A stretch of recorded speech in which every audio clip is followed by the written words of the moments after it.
পড়ানো হবে ক্লাস 8 এর লেসন 3, খুবই একটা important chapter and April day. April day কিন্তু ফার্স্ট সামেটিভ যে এক্সাম হবে তোমাদের ক্লাস 8 এর, এটা খুব গুরুত্বপূর্ণ একটি চ্যাপ্টার। অ্যান্ড এপ্রিল ডেটা কী বলতো, আমরা সবাই জানি যে এপ্রিল মাসে একটি দিনের এখানে বর্ণনা দেওয়া হয়েছে। শীতের পর কি আসে? শীতের পর সে বসন্তের, তাই না? এবং কি হয়, সূর্য ওই সময় কেমন থাকে? রৌদ্র জল থাকে। এবং ওই সময় কি হয়, ফসল তোলার সময় ওই সময় কিন্তু দেখা দেয়। যারা চাষি তারা সেই সময় কিন্তু ফসল তারা ঘরে তোলে এবং ওই সময় ফুল ফুটতে শুরু করে। তো সেই দিন একটা বর্ণনা, একটা এপ্রিল ডের যে বর্ণনা, সেই বর্ণনা এখানে তুলে ধরা হয়েছে। কবির নাম হেনরি ওয়ার্ডসওয়ার্থ লংফেলো। খুব ভালো করে দেখবে সবাই, আমি পড়াচ্ছি টেক্সটটা ভালো করে দেখবে সবাই, ঠিক আছে? খুব ভালো করে সবাই দেখবে কিন্তু। কি বলছে? when the warm sun that brings seed time and harvest has returned again, কি বলছে? যখন উষ্ণ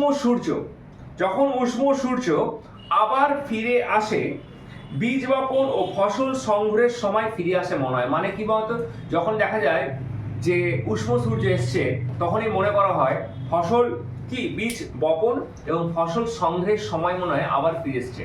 একটা কথা মনে রাখবে, এটা কিন্তু ভারতবর্ষের প্রেক্ষাপটে লেখা হয়নি আর কি। তার ফলে কি হয়েছে, ওই সময় এপ্রিল ডেটা কেমন থাকে তার বর্ণনা দেওয়া হয়েছে। এপ্রিলে কি হয়, অন্যান্য সময় কি হয়, বরফে ঢাকা থাকে, কিন্তু এপ্রিলের সময় কি হয়, সেই বরফ সরে যায় এবং সূর্যের দেখা মেলে। এবং সেই সময় কি হয় বলতো, সেই সময় কিন্তু চাষিরা ফসল লাগায় এবং ফসল তুলে নেওয়ার সময় কিন্তু এই এপ্রিল ডে, ঠিক আছে? It is sweet to visit the still wood, শান্ত বনভূমির মধ্যে দিয়ে ঘুরে বেড়াতে, where springs the first flower of the plain। কি বলছে, শান্ত বনভূমির মধ্যে দিয়ে ঘুরে বেড়াতে খুবই ভালো লাগে। অন্যান্য সময় কি হয়, বনভূমির মধ্যে দিয়ে ঘুরে বেড়ানোটা খুব একটা অবস্ট্যাকেল বা বাধা সৃষ্টি করে, কারণ বেশিরভাগ সময়টাই কি হয়, বরফে ঢাকা থাকে। কিন্তু এই সময় কি হয়, বরফ সরে যায়। তার ফলে কেউ যদি মনে করে ওই সময় শান্ত বনভূমির মধ্যে দিয়ে গিয়ে বনভূমির সৌন্দর্য উপভোগ করবে, তো এটা খুব ভালো একটা সময় কিন্তু। The first flower of the plane, কি হয়, যখন গাছে গাছে প্রথম ফুলের আবির্ভাব হয়, ঠিক আছে? তখন কি হয়, তখন ফুলের আবির্ভাব হতে দেখা যায়, কারণ বসন্তের আগমনে ওখানে কিন্তু ফুলের আবির্ভাব প্রথম হতে দেখা যায়। তাহলে ফার্স্ট পার্টটা বুঝতে পেরেছো কি বললাম?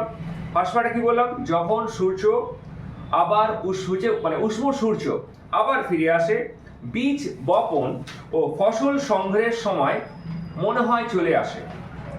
শান্ত বনভূমির মধ্য দিয়ে ঘুরে বেড়াতে খুবই ভালো লাগে, যখন গাছে গাছে ঋতুর প্রথম ফুল আবির্ভাব বা দেখা দেয়। এরপর আসছে সেকেন্ড প্যারা, I love the season well. এই ঋতু আমার অত্যন্ত প্রিয় লাগে, সবাই লাগে, কারণ ওখানে শীতের দেশ, সে সময় গরমের একটু ভাব থাকে, ফুল ফোটে, ফসল বপন এবং তোলার সময় আসে, ন্যাচারালি সবারই ভালো লাগে। when forest glades are teeming with bright forms, কি বলছে, এই কালে অরণ্যের মাঝে ফাঁকা স্থানগুলি দীপ্ত হয়ে যায়, উজ্জ্বল নানা আকৃতির রূপ তখন পরিপূর্ণ হয়ে যায়। মানে কিছুটা কি হয়, বরফ সরে যায়, মাঝে মাঝে ফাঁকা স্থান দেখা যায়, ওই ফাঁকা স্থানের মধ্যে দিয়ে ঘুরতে ন্যাচারালি সবারই খুব ভালো লাগে। Not dark and many folded clouds foretell, কি বলছে, আকাশে তখন ঘন স্থলীভূত মেঘ থাকে না, মানে সে সময় কিন্তু কোনোভাবে মেঘের আগমন দেখা যায় না। এবার মেঘ না থাকলে কি হবে, ঝড় বৃষ্টির সম্ভাবনা থাকবে না। The coming on of storms, ফলে কোনোরূপ ঝড়ের আশঙ্কাও থাকে না। তাহলে সেকেন্ড পার্ট আমি কি বললাম, ভালো করে দেখো কিন্তু কি বলছি, এই ঋতু আমার প্রিয়। তারপরে কি বলছে, এই কালে অরণ্যের মাঝে ফাঁকা স্থানগুলির দীপ্ত উজ্জ্বল নানা আকৃতির রূপ আমাকে পরিপূর্ণ করে। আকাশে তখন ঘন স্থলীভূত মেঘ থাকে না, ফলে কোনোরূপ ঝড়ের আভাস তখন কিন্তু প্রকৃতি বহন করে না। এরপর আসি থার্ড প্যারাতে। থার্ড প্যারাটা কি বলছে, মন দিয়ে শুনবে। From the earth loose and mould, কি বলছে মন দিয়ে শুনো, নরম আলগা মৃত্তিকার গহ্বর থেকে। মানে অন্য সময় কি হয়, মাটিটা বরফে ঢাকা থাকে, এই সময় কি হয়, বরফ গলে যায়, ফলে মাটি অনেক নরম হয়ে যায়। তো কি বলছে, নরম আলগা মৃত্তিকার গহ্বর হতে the saplings draw it's sustenance and থ্রাইভস, কি হয়, চারা গাছ প্রয়োজনীয় রসদ সংগ্রহ করে বৃদ্ধি লাভ করে। অন্যান্য সময় কি হয়, চারা গাছগুলো বৃদ্ধি ব্যাহত হয়, কারণ বরফে ঢাকা থাকে। এই সময় যেহেতু বরফ গলে যায়, সেহেতু কি হয়, চারা গাছগুলো খুব তাড়াতাড়ি মাটি থেকে রসদ গ্রহণ করে উপর দিকে বাড়তে থাকে। Those stricken to the heart with winter's cold, the drooping tree revives. কি বলছে মন্দে শোনো, শীতের দাপটে ক্ষীণ ও মূর্যমান হয়ে থাকা গাছেরা শীতকালে কি হয়, গাছগুলো একটা মূর্যমান হয়ে পড়ে, ঝিমিয়ে পড়ে। এই সময় কি হয়, দ্য ড্রুপিং ট্রিজ রিভাইভ, এই সময় প্রাণ শক্তি ফিরে পায় ও সতেজ হয়ে ওঠে। এই সময় গাছগুলো নির্দিষ্ট ভালো আবহাওয়া পেয়ে কি হয়, আবার প্রাণ শক্তি ফিরে পেয়ে গাছগুলো আবার ক্রমাগত নর্মালি ভাবে বাড়তে থাকে। নেক্সট প্যারা, দ্য সফটলি ওয়ার্বেলড সং, কি বলছে, এই সময় মিষ্টি সুরে পাখিরা গান বাঁধে।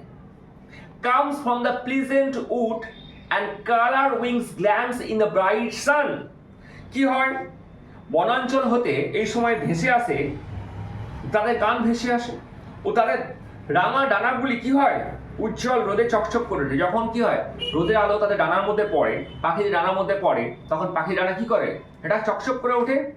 তারপরে কি বলছে, that moves along the forest opening, আর কি হয়, যে পাখিরা রঙিন পাখা মেলে উড়ে বেড়ায় বনভূমির মুক্তাঞ্চলে। এই সময় কি হয়, তাহলে কি বলছে, এই সময় কি হয়, পাখিরা মিষ্টি সুরে গান ধরে, বনাঞ্চল হতে ভেসে আসতে গান। যখন পাখির ডানার মধ্যে আকাশের সূর্যের আলোর ছটা পড়ে, তখন সে চকচক করে ওঠে এবং তারা মুক্তাঞ্চলে ঘুরে বেড়ায় এবং গান ধরে।